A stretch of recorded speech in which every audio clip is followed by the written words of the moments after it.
Right boys, so in this video we're going to talk about how to fix your mental health in one day.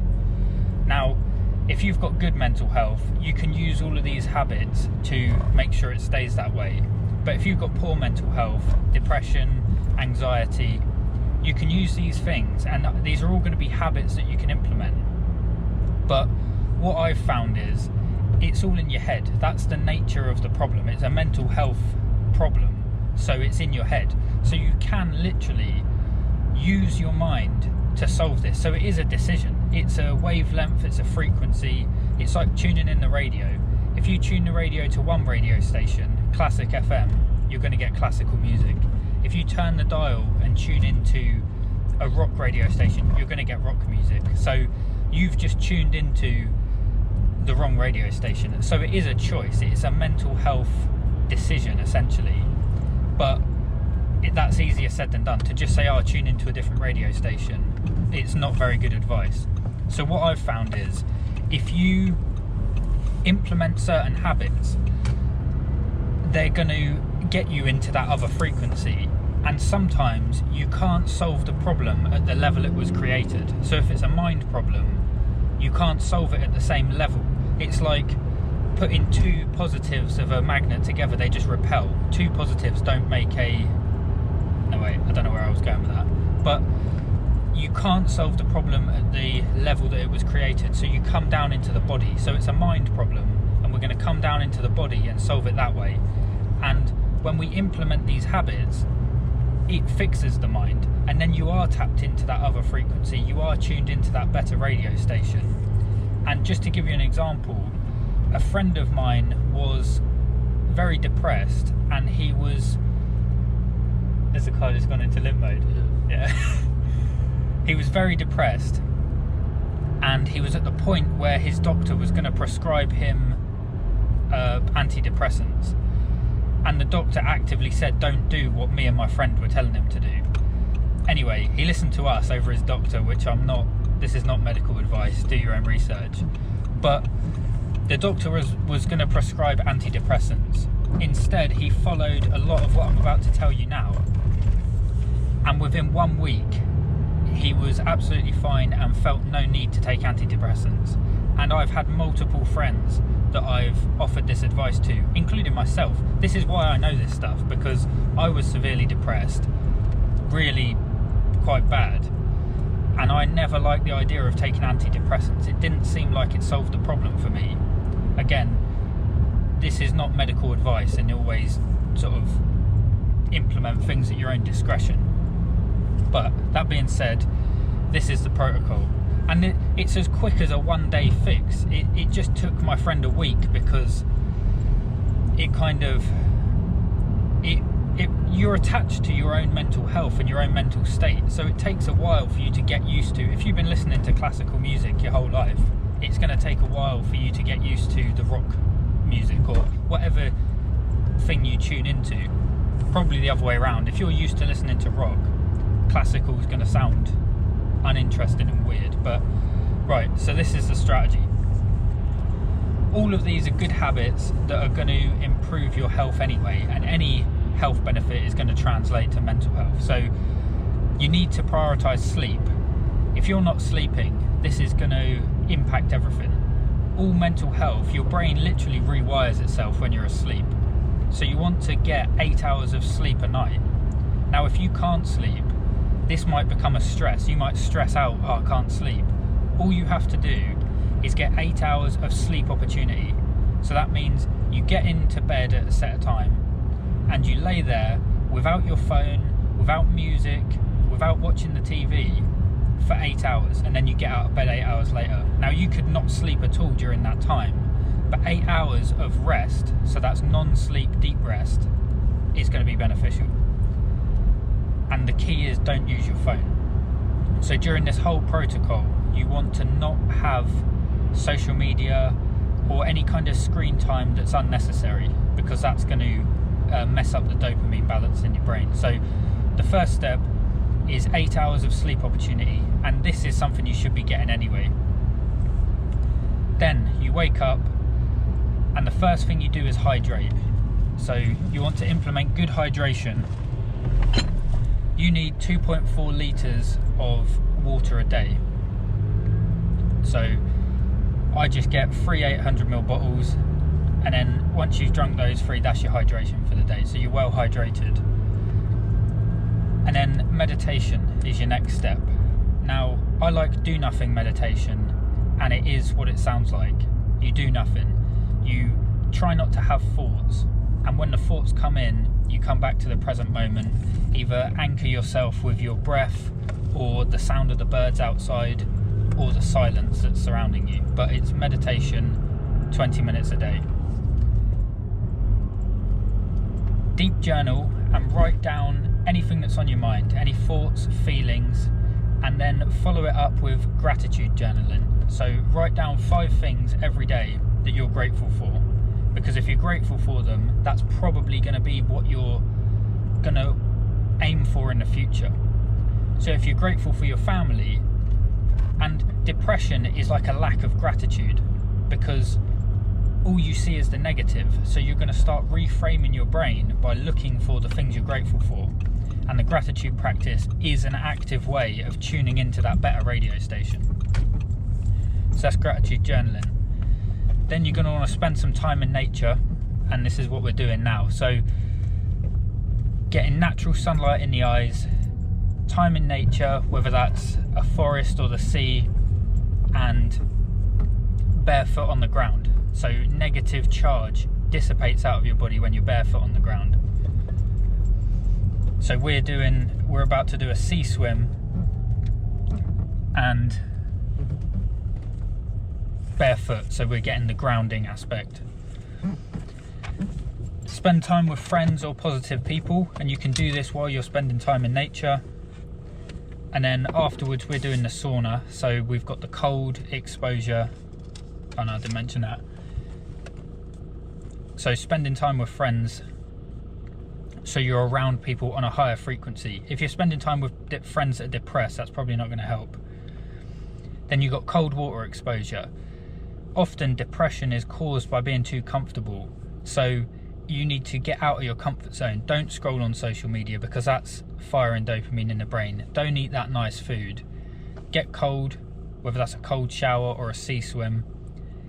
Get hot, whether that's a hot shower or a sauna, so you've got the contrast there. Then you want to eat real food and follow some sort of intermittent fasting protocol, which is periods of not eating. So if you're constantly eating all throughout the day, that's a comfort thing again.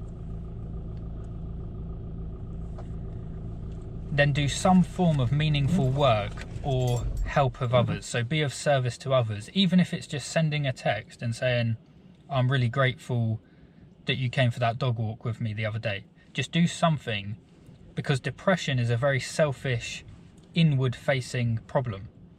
So if you project your energy out and say, I'm going to try and make somebody else's life better today, even just the smallest thing, even just smiling at someone as you walk past, you're tapping into a different mindset. Depression is, how can I fix me? And the other frequency is, how can I be of service to others? So you want to try and do that.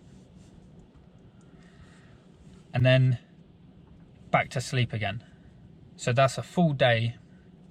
And if your mental health's good, we implement this once a week, and this ensures that it just stays good. And if you start falling back into doubt or depression, this is just going to fix it. But if you're fully in the depths, in the fog of depression, this will lift you out of it. And it's like a 2-step approach. It's going to raise your frequency and get you back to that normal, happy, healthy kind of thing. So hope that helps, boys. We're just about to get in the sea. Windy this time. Yeah. It wasn't windy last week. Right, boys, this is what we're dealing with today. Right, boys. Right, boys. Let's get it. Cheeky little sea swim.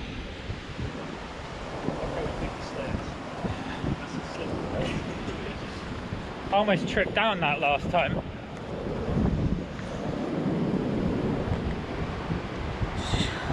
Right, this is what we got.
Yes, bro.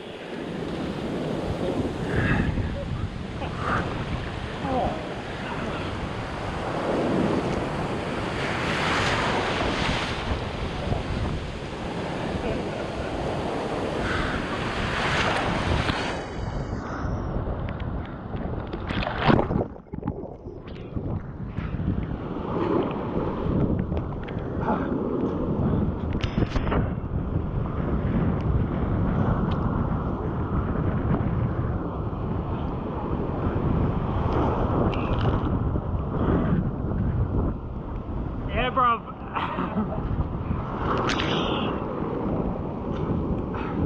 The only downside of this, you're mad, aren't you? It's not like you can just quite relax.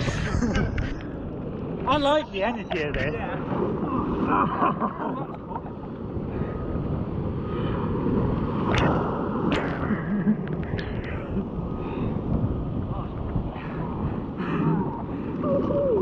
It's relentless as well, isn't it?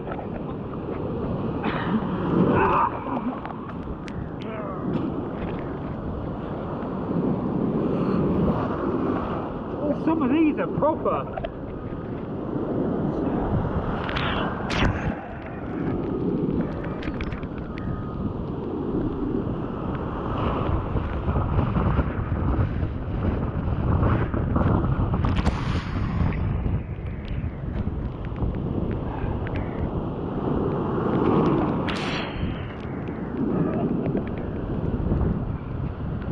I want to get out to before it breaks. Oh yeah. We're gonna have to go for that.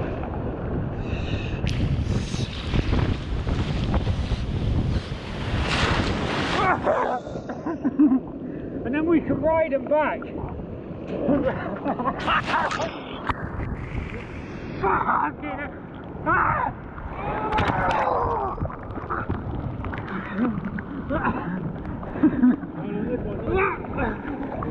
Oh yeah! Let's go!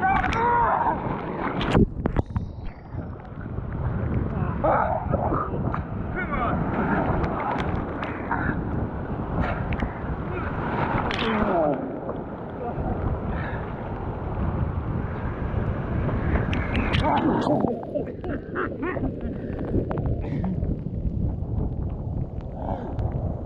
Yeah, that's the one. Oh no! Yeah, we're getting there.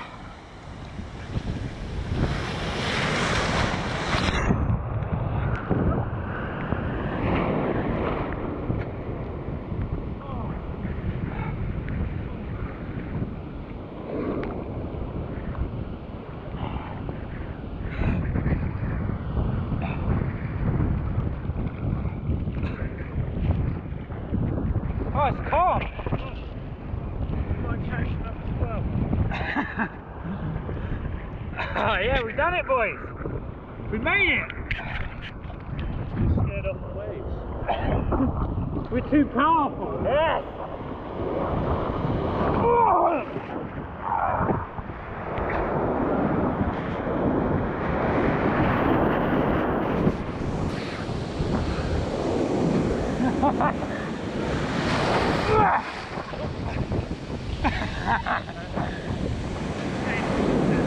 Has he?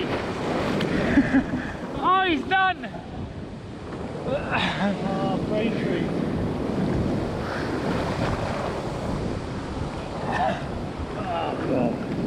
It's hard to get in, isn't it? Yeah. Hey, fuck me.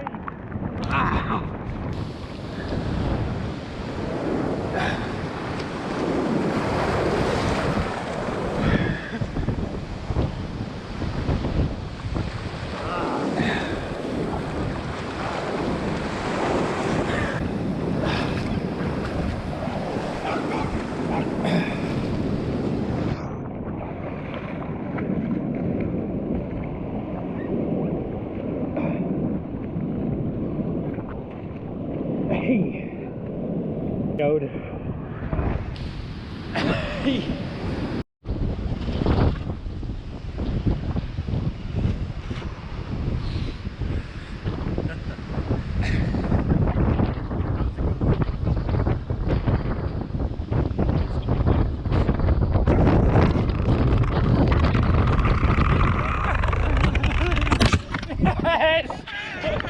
got him! Ah!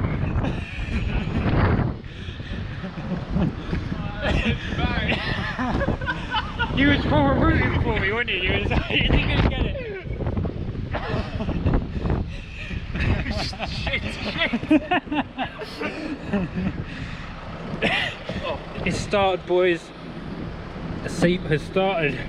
Was that filming as well? Yeah.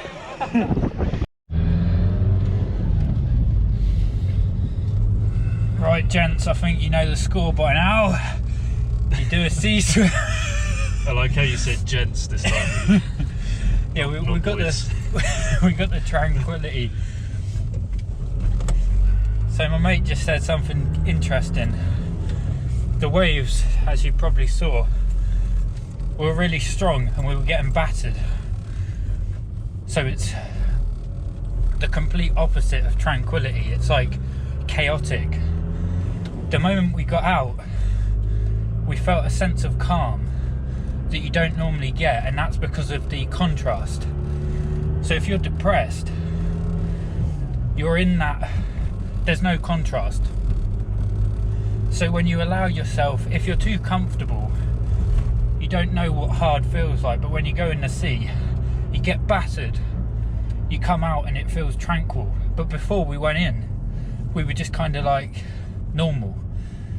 Right, I'm rambling because I've got a build up of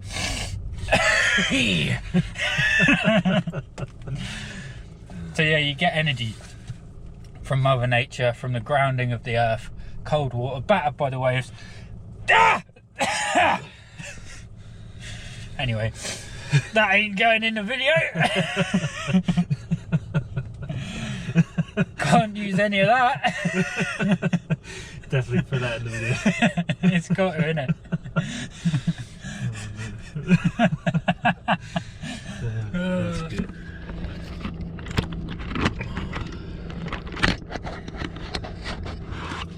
Oh, this is a long red. So we just got back from the sea swim and sauna, and just talking about the depression cure, I had a little thought that came to me. I say I'm not a doctor and you should, you know, do your own research before implementing these things. The thing is, if you're depressed and you feel like shit, you're already fucked. Do you know what I mean? You already don't feel great. Nothing I've said costs any money. Everything's free and and you can try it in one day. So do it all. You already don't feel good, so you might as well try these things. And if they benefit you and you do feel better, then it was worth it, but it hasn't cost you anything. I'm not saying to do something dangerous, or like the sea swim is quite dangerous when we do it, but that's unnecessary. You can just do that with a cold shower. But I'm not saying you need to buy this thing that's £1,000 or do this thing that's dangerous. I'm literally just saying try these things that are a little bit uncomfortable, and that's going to reset the balance. So yeah, I just thought I'd mention that. You're already depressed, sad, in the fog, so you might as well try these things. But anyway, I'm just about to cook some food. So this is high nutrition food that's going to provide your body with what it wants, not give you brain fog with high carbs and sugar. So this is protein and nutrition. So that's the next step of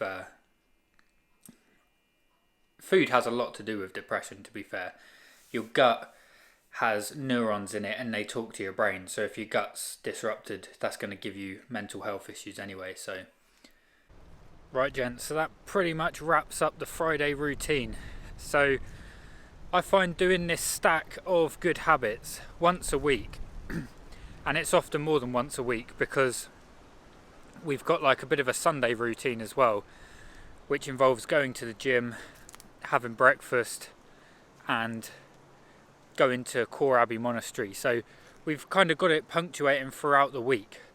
But even if you did this just once a week, dedicated a few hours to stacking up good habits, and a lot of them don't take a lot of time and they're free to implement.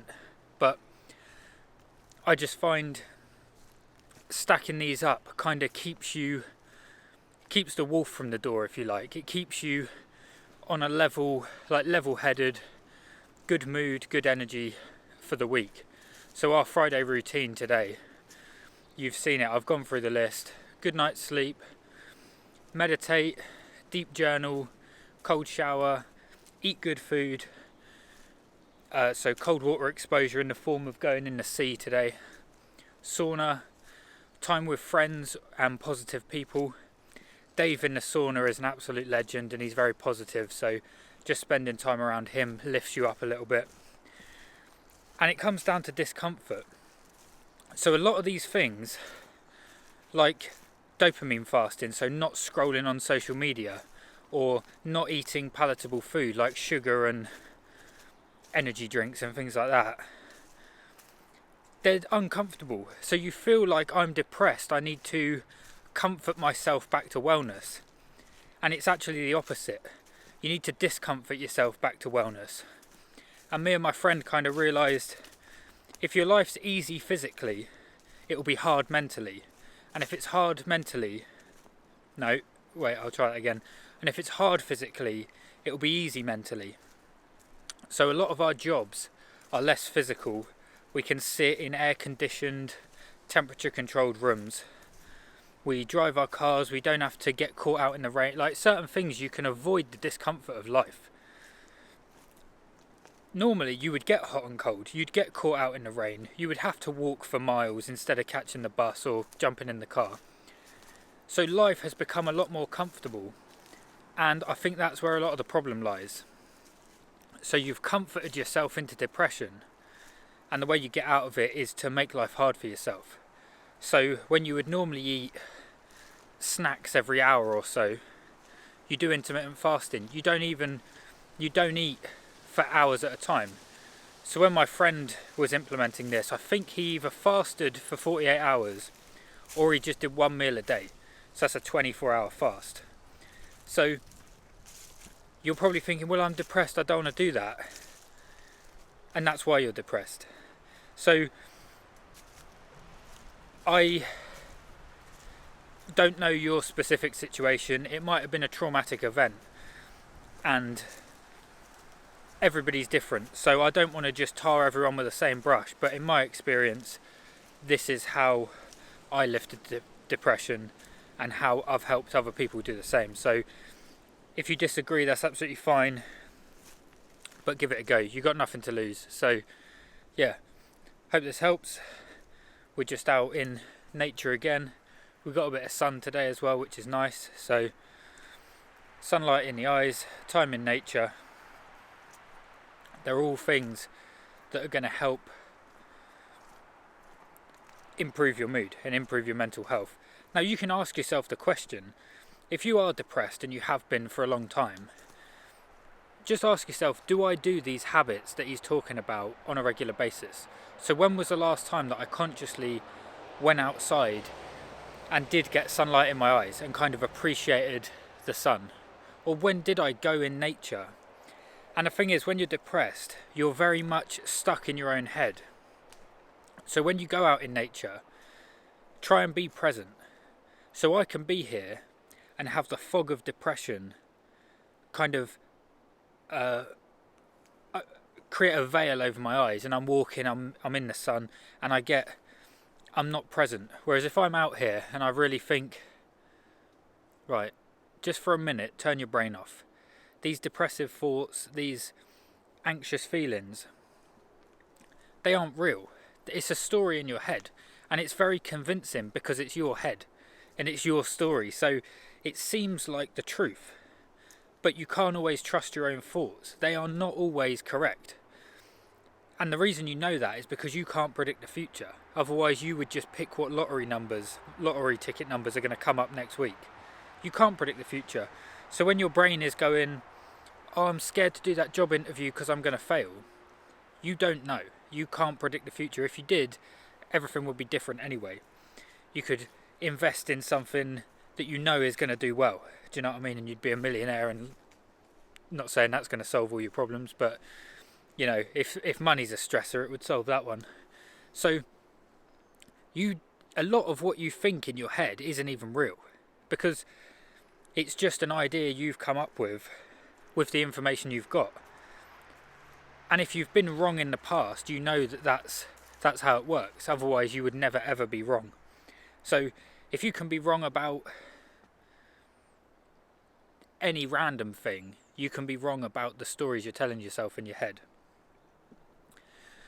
So the best thing is, a lot of people will say do positive thinking, think a positive story, but even that might be wrong.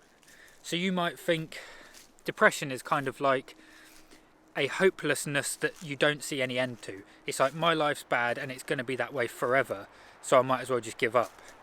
That's just a story. That's a story coupled with a feeling in the body, and the habits I talk about kind of sort the feeling in the body out, and then it translates into better thoughts. But if you just look and go, there are infinite possibilities of things that could go better. So say you feel like your life is hopeless and it's not going to get better, and that might be down to money issues. You could just find 100 grand on in a suitcase at the side of the road. Do you know what I mean? You don't know that isn't going to happen. Anyway, I'm going off on a bit of a tangent, but you can't predict the future, and even forcing in positive thoughts isn't always the best way, because then you get your hopes up. You might say, well, yeah, he's right, I could find 100 grand in a suitcase. And then if you fixate on that, this is why a lot of manifestation people struggle, because they're like, well, I'm just going to manifest me winning the lottery, and then they don't win the lottery, and then they say manifestation don't work. So the best thing you can do is not think anything. You can try and replace negative thoughts with positive thoughts, or you can just be present and go, for 10 seconds, for the next 10 seconds, I'm going to forget that my life is shit and that there's a bleak hopelessness that kind of is clouding my judgment, and just look at a tree. Do you know what I mean? That tree is just being a tree.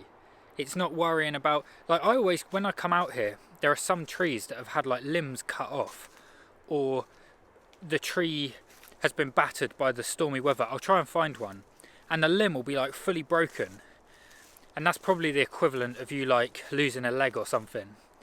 And I think the tree doesn't cry about the limb that's snapped off. It just carries on growing, and although it has like a big broken chunk, it doesn't focus on that. It doesn't end its life. It just carries on, and it grows another branch. And that's like us. We all have been battered by the wind and the stormy weather, and we have limbs broken and traumas and things that we've incurred. But you have to just keep growing.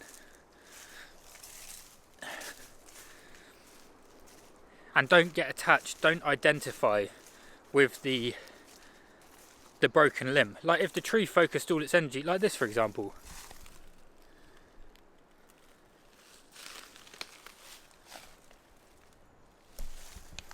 So that would have been a limb that snapped off, or somebody's cut off, and it just seals it up and carries on growing. So anyway, I've done a few different strange analogies for you, but either way, I hope if you are suffering with poor mental health that you try some of the things I mentioned and that they work for you. So hope all is well. Speak to you tomorrow. So this is the tree that I was actually thinking of, and this is the tree that I record underneath each day when I'm doing my normal videos out here, so when I'm not just walking around. So I'll show you. So this is the limb that snapped off of there. So just here, the end snapped off, and then there, see that massive chunk missing? So all these limbs have come off of this tree in the storm, and regardless of that, the tree continues to grow, and it's absolutely thriving.